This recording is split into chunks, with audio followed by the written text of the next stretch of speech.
I'm from a company called Music Defined, and today what I'm going to really just kind of focus on is about getting paid for your music. There's so much that kind of goes into this. So this is a little bit about me and just my background. This isn't about me bragging and everything I've done. It just gives you guys an idea of kind of my background, what I've done, and why I'm kind of equipped to teach you today, to educate you on how you get paid. So like Charlie, I'm currently at SoundCloud. I look after kind of music licensing for SoundCloud. So basically I make sure artists, songwriters, creators get paid. And I also educate there as well. Music Defined is my company that I set up a few years ago. For me, creators like yourselves, it's so important that you understand the industry. It's changed so much in the last 10, 15 years. Back in the day, you needed record labels, you needed a publisher to get your music out there. Now, you are your own label, your own publisher, your own marketing, your PR, your own accountant, your everything. So you have to understand. And for me, knowing how the industry works, it's so important for me that you guys understand this. So I always say, take time to understand and learn about the industry. And one thing is about getting paid. So that's me. Let me know who's a songwriter here. Songwriter. So you songwriters, do you write your own music and perform it? Yes. Yeah. Do you write music for other people? Nope. Not as yet. Not as yet, no, but you will do, yeah. Sorry? I don't want to do that. No, you just want to write it. That's fine, that's absolutely fine. So you just want to write music that you will perform for yourself and you'll release that. You're a producer, that's fine. So you make beats, right? You write beats. Yeah. Technically you're a songwriter as well. Okay. Yeah? So that's, and so all of you are pretty much singer-songwriters, right? You write music, whether it's for yourself or for others, right? Let's go into the next one. This is just a snapshot of the different ways that you can make money, right? There's everything from live performances, festivals, gigs, music and video games, in apps, adverts, TV, film, radio, even your music being played in bars or clubs or restaurants. Even if you don't know it's being played, your music might not even be played in there, but you're still going to get paid, right? The one thing I know everyone kind of focuses so much on is streaming as well. Like you've got your streaming platforms, you know, Spotify, Apple Music, SoundCloud, you've got your social media platforms. These are all the different ways that you get paid, right? But you have to understand how that money comes to you, okay? So one thing I always say before anything, identify your role in a song, right? If you've written lyrics, melody, or beats, in your case, even as a producer, if you're writing beats, which makes up the kind of underlying composition of a song, you're a songwriter. You can call yourself a producer, which is fine, but for the purposes of the song and you getting paid, you're a songwriter, yeah? And you can own anything between 1% of a song, 100%. So if two of you have written a song, you might own it 50-50. You might say, well, I worked on it more, I'm going to get 70, you're going to get 30. So you can own any part of that song. And then on the sound recording side, so you've got, on the recording side, it's a recording of the composition, right? So you've got the lyrics, you've got the melody. Once you go into the studio and you record it, you have a sound recording, got an audio recording of that. Back in the day, you sit there, you'd write your lyrics on a piece of paper, then you kind of go into the studio and record it. I know it changes, it's different now. You just go into the studio, start laying down some lyrics, some melodies, some beats, and you have a song. But if we just break it down into these pieces, so on the sound recording piece, the piece that people don't think about or don't know or don't understand is who owns that sound recording. And I'm going to talk to you all as you're just independent. You're not signed, actually, have any of you signed to a label? No, any of you signed to a publisher? Cool, so you're all independent, right? Whoever pays for studio time, whoever makes the arrangements, you own that sound recording, right? Sometimes there's confusion about producers, right? If you've hired a producer to work on your song for you, there's been confusion before where they go, well, the producer owns the sound recording. That's not always the case, right? Have a conversation, figure out who's paid for studio time, who's paid for that time to be arranged, paid for the production. Whoever that is owns the sound recording. And on the flip side, you've got the performer.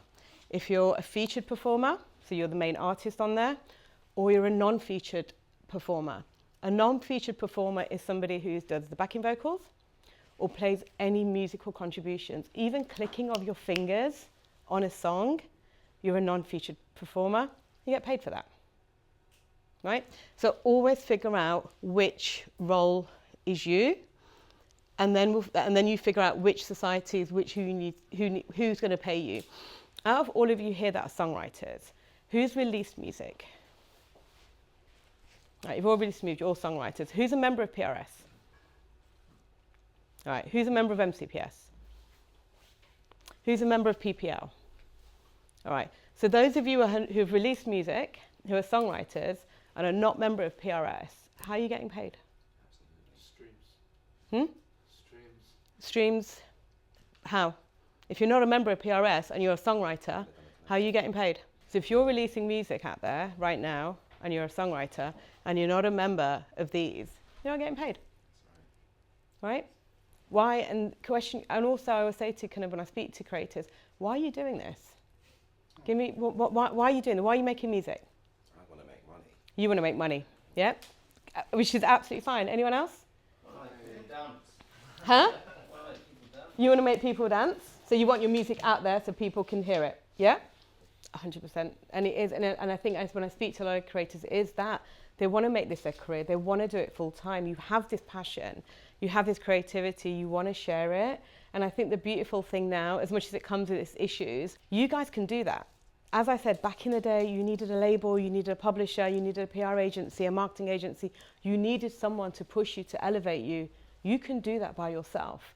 And for those of you who are here for like Charlie's session before this, like using some of those tips as well, I'm not going to go into his, but like using those tips or the engagement, the kind of the fans, using that, this is what's going to drive your engagement, drive your streams, drive your sales to get you money, to be able to do that. But you need to know this. Then, you know, we do hear about it, a lot of people have been ripped off, don't have their sound recordings, they didn't make money, they don't know, they didn't own their publishing, they didn't know someone else has got it for life. Do you know what that comes down to? Education, knowledge, right? One thing I always say for any of you on my Instagram, knowledge is power, right? And especially now in the industry, you have to know your shit, right? You have to understand this. And, you know, when I do speak to creators, and the mindset a lot of creators have is, I'll do it when I make it. I don't need to worry about that now. I'm only releasing a few tracks right now. I don't really care. I don't, you know, it's fine. I'll sort it. You know, when I've made it, when my song's viral, it's going to be too late then. Right?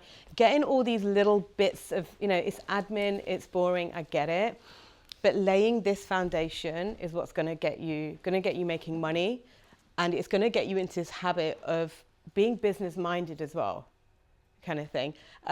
One thing I've discovered as well, like, people miss out on 50% of their royalties, right? They might think about the distribution platforms and be like, well, I'm getting money from streams, but you're a songwriter and you just left 50% on the table. What about that money? And then when people say, there's no money in music, it's because you're not doing any of this, right? Go for it. Yeah, I don't really care. So the second bit with DistroKid and PPL and that, so they pay for what, streams? For the sound recording, yeah. I'll go into that. But you've got, so basically on this side, you've got the songwriting. So anything which has your lyrics and the melody, that every time your song that's in a recording is streamed, played, performed, broadcast, whatever. And then the recording, when it's on streaming platforms, like I said, I'm going to talk to you like you're all independent, you're all releasing. So if you're all going through distribution platforms, these are just an example, DistroKid, AWOL, TuneCore, Ditto, you're releasing your music from there. So when you say, for example, you've got a stream, that song's played, the stream, the sound recording of it, you'll get your money from DistroKid or your distributor. And then your underlying song, you get money for that as well from PRS and MCPS. Yeah? These are some of the societies in the UK that support songwriters and where you get your money from. So if you are a songwriter, so you've got the lyrics, the melody, you need to become a member of PRS and MCPS. That's non-negotiable, right? Some will just become a member of PRS and go, that's cool. If you do, again, you're missing out on 50% of your royalties by not joining MCPS. It is money, you've got to pay for it, but it's a one-off fee. It's £100 for PRS. And if you're under 25, it's £30. It's a one-off fee for life. That just means they're going to collect money for you and they're going to pay you. Yeah. And on the MCP, and they pay out quarterly as well. And on the MCPS side, it's a one-off fee again, £100. One thing I will say, if you're releasing music now, become a member. Don't think, well, I don't need to worry about it now, I'll do it later and claim my money after. It doesn't work like that. If you become a member today, any money that's due to you, you'll only get it backdated to July this year or January this year. You'll only get it backdated today. So if you got music released from ages ago, that money's gone. Yeah. So you have to become a member today if you've got music out there and register your works. You know, when I joined, they said that of course you have to pay the fees, but then they also said that you had to have a recording that was played like on BBC Radio 1 or BBC Radio Leicester or something like that. You've just got to, do it anymore. no, on the MCPS side, you do. You just got to prove to, if you've got to, like, if it's on a social media platform, it's been commercially released, just got to show them proof of that. Because then they know you have got something out there, you're releasing music. And sorry, I'm missing people over here. Sorry, I'm like that. With MCPS, I thought it was mechanical royalties for like CDs, USBs, vinyl. It is. But are you saying it's social media as well? Everything. So mechanical is the right to reproduce. It's making a copy, right? So back in the day, forget streaming. We didn't have streaming. We had physical products, right? We had vinyl, CDs, even TV, all of that, right? Anything that making a copy of something is what MCPS comes into. Again, back in the day, you needed a publisher. So as a songwriter, as a songwriter, you didn't need to become a member of MCPS. Now, because you're releasing your own and you are technically self-published, a stream attracts a mechanical as well. So every time you press play on Apple Music and you can press play on a song, there's a copy being made on, say, Apple server somewhere, right? So that copy, you're getting paid for that. And then when that streams, so I'm listening to it, that communication, that digital communication from their servers to me, get paid for that as well. As the owner of the recording, is it your responsibility to register all of the performance, right? Yeah, no. It's your, sorry, it's your responsibility to register the ISRC, right, because you own that. But as a performer, it's up to you to go in and register your own and tag what you've done, whether you're the featured performer, which means the main artist, or you're a non-featured performer, which basically means backing vocals, any instruments, foot tapping, clicking of the finger, any musical contribution you've made, you can go in and register. And I'll show you in a moment the kind of what the percentage splits are. And just to add to that with beats and stuff, because I've had some artists kind of go, well, I just bought some beats off YouTube, or I just bought some beats off the internet and I paid £50 and it's all fine, it's all mine. It's not. Read the small print. I've had a lot of conversations with artists about that. But Yeah. What's that about then? Sorry? What is that about? So I mean, because a friend of mine, she said that she bought some music from the internet, and then she said that she was singing on it fine, and then I was saying, well, look, we're trying to do a compilation album. Do you want to put it on the album? She was very reluctant to do it, and ultimately she decided not to do it. So what would have been stopping her from doing it? What is the small print? I don't know. You have to read it. I don't know. Half the time they'll be like, oh, this is yours, but it's not yours. You don't have the rights to it. We're just going to let you use it. I think it might have been It's going to be something like that. So or you're not allowed to use it for certain things, or once it's out there, they're going to take it down because you don't actually have the right to it, or you can only use it for certain things. You have to read exactly what it is. So I'm always kind of like just mindful of buying music. There's another. I'll come to you in a moment. Just go on behind you. I'm going to say, getting a sample cleared, is that a case of contacting that person's publisher? Publisher and label, yeah. Well, so it depends what you're using. So if you just want to use somebody's lyrics, so if it's just like I just want to use this line or these 2 lines or this chorus from your song, and you're just using the lyrics and the melody, you just need to go to the publisher or the songwriter. But if you're using the recording of that, so it's actually a sample taken from that song, you speak to the label or whoever owns the sound recording. Fine. Go. Yeah, forgive me if I'm not wording my question. No, you're good. But, so what we're talking about between sort of buying beats from people online and samples, in that space, is there any sort of model form contracts or anything that sort of exist with that? I mean, what does the consent look like, and what does the agreement look like between those 2 parties? Does that exist at the minute, or is it something that doesn't? I can't tell you that there's something definitely out there that exists. There'll be certain provisions you have to look at. That's a whole other session. That's a whole other, yeah. But it is just thinking about the kind of the grant of rights you have under it, what it's allowing you to do, how long you can do it for, what territory you can do it for, what you can't do with it. So it's just those kind of key commercial terms, what you can do with it, what you can't do with it, I suppose where the does that sit territory, then? the Does that term. sit within these licensing organisations?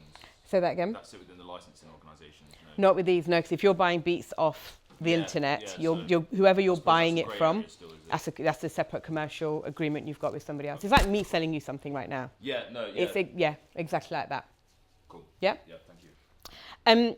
I'm going to break this down a little bit just to think about who you are and what you should be registering with and where you're going to be kind of getting your money from. So if you are a songwriter, that is it. You write songs, you write lyrics, you write beats. That is it. You don't perform music, you don't own sound recordings, become a member of PRS and MCPS.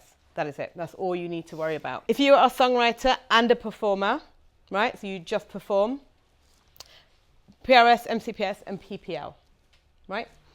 If you're a songwriter and you own sound recordings, you'll be a member of PRS, MCPS, PPL, and you'll have some kind of deal with your distributor as well.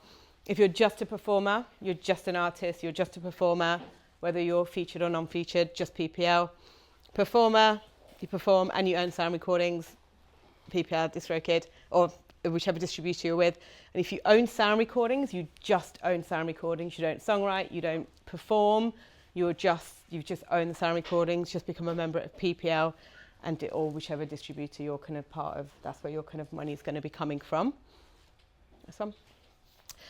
This is just a little bit of a breakdown of the kind of the journey of the song, not journey of the song, but just where your money's coming from. So if you think about a streaming platform, the song on there, you've got two parts of that song. You've got the composition, which is the lyrics, the melody, that kind of underlying piece, and then you've got the recording. So if you own this song 100%, you've got multiple sources of revenue. On the composition piece, you're a songwriter, you're getting money from PRS and MCPS, right? So if you think about a stream and you're getting £1 for a stream, it's not £1 for a stream. But if you're getting £1 for a stream, you're kind of getting 25 pence from PRS, you're getting 25 pence from MCPS, right? And then on the sound recording side, you're an independent artist label, you control your own sound recording, you're going to get your streaming royalties from your distributor, whichever one you're using, and that's your other 50 pence from there. Yeah. If you're not member of PRS MCPS, you're losing that 50p on every song. So 50% of that music, of those royalties, you're not getting. If we just flip it a little bit, if we think about other uses like radio, TV, anything in public, bars, songs, restaurants, whatever it is, as a composer of that song, songwriters, you're getting money. You're getting that money from PRS and MCPS. And on the sound recording side, you're going to get money from PPL for your recording being used on radio, in bars, on TV. And then you're also going to get money for the actual sound recording from your distributor or directly to you, if you kind of license that music to them.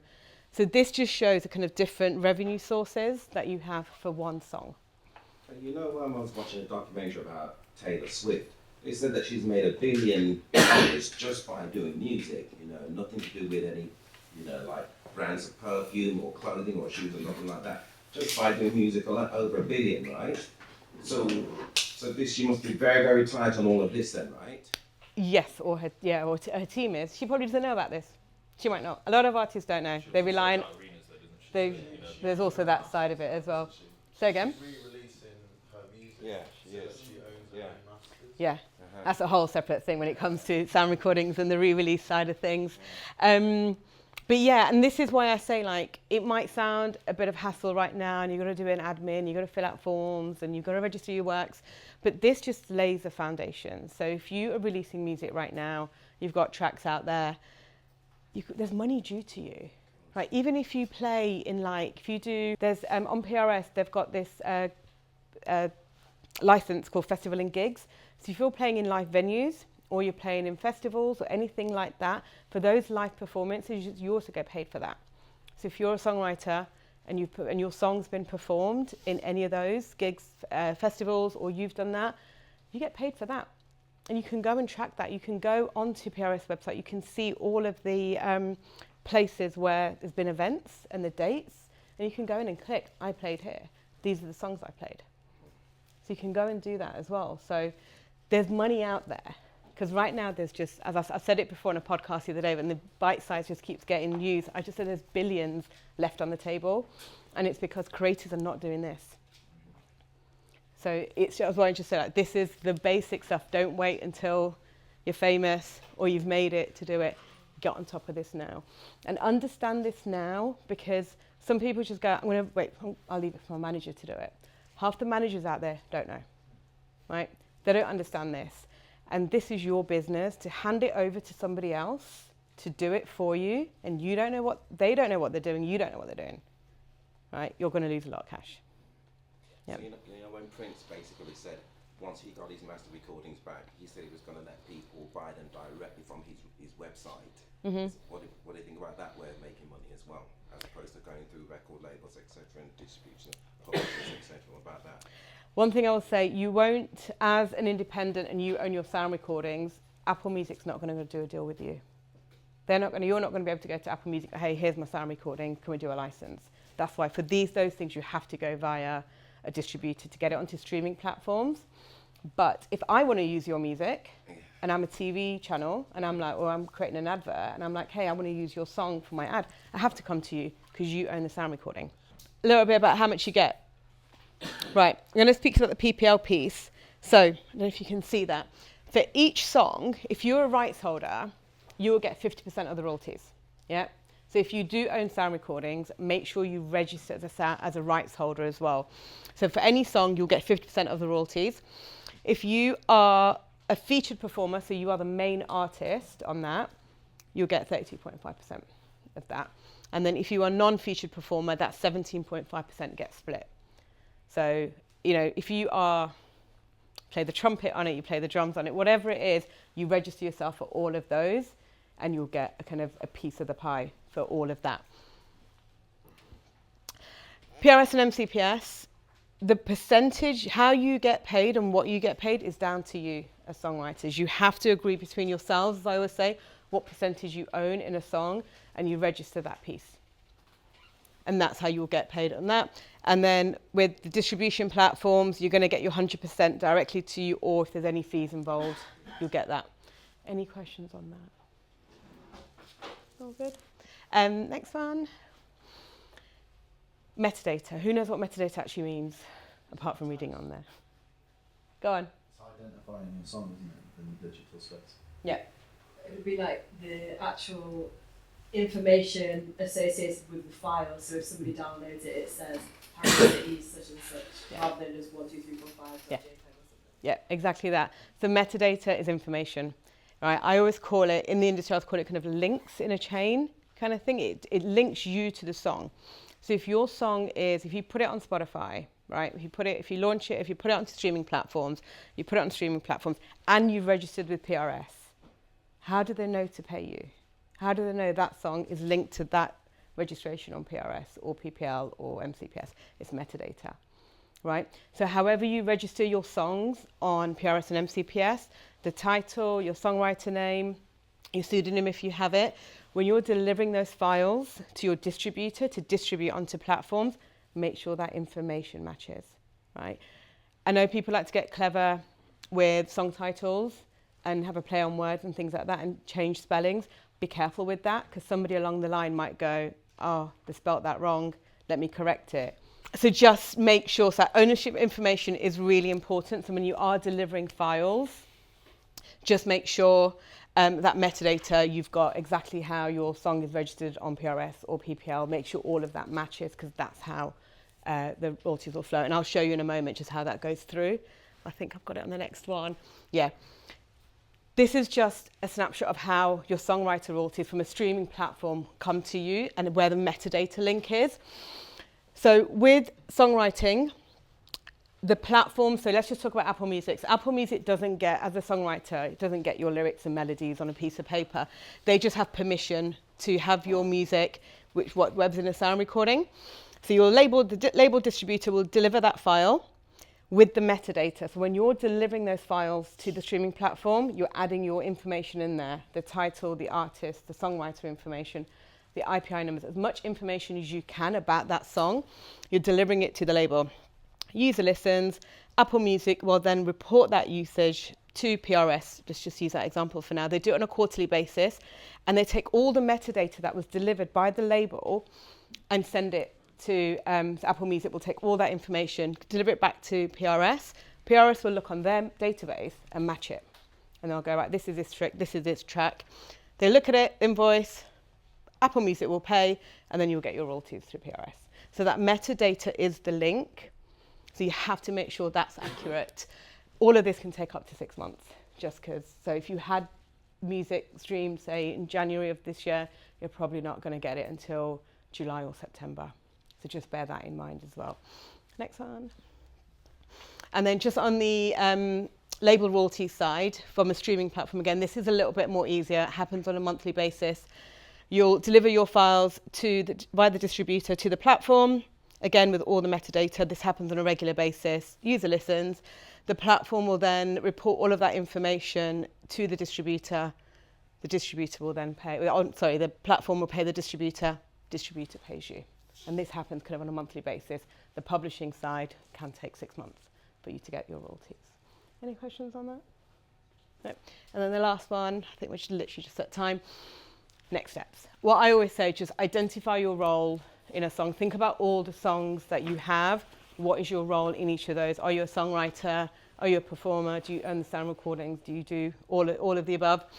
Get registered with the right societies. Which ones you need to do? Make sure, register all your songs. Make sure all the data's accurate, names, titles, all of that.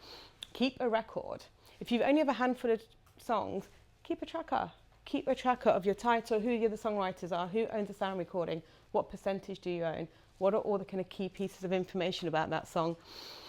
When you're delivering your files, make sure any uses of your song, whether it's streaming services or you're giving, you're licensing your music for an advert, make sure the information you give them about the song is accurate and it links to how you've registered your songs on this platform, the societies. Check your statements, right? When you're a member of PRS and MCPS, you get statements quarterly, monthly. Check them. You know where your music's being played, right? Because I know you're tracking, like, my music's on this radio, or these are the streams I've got. Track it. If you haven't got those streams and you haven't got the royalties for it, go back and check. You can go back and follow up with PRS and MCPS and PPL. Time. Last two ones, track it. Just keep an eye on your uses, kind of thing. I know at this early stage in your career, you're all about where's my music being played, track it. Just keep a record of it. And then, as I said, any royalties missing, just give them a shout. Go online, have a look. There's also, just on PRS as well, they've got this kind of file of like unmatched uses where some of the metadata has been inaccurate. So you can go in and probably search for some of your songs if they're on there, if you feel you haven't been paid for stuff, and you can contact them and go, look, these are all my payments, all my uses I want to get paid for. And that is it. I know we've had some questions. Thanks.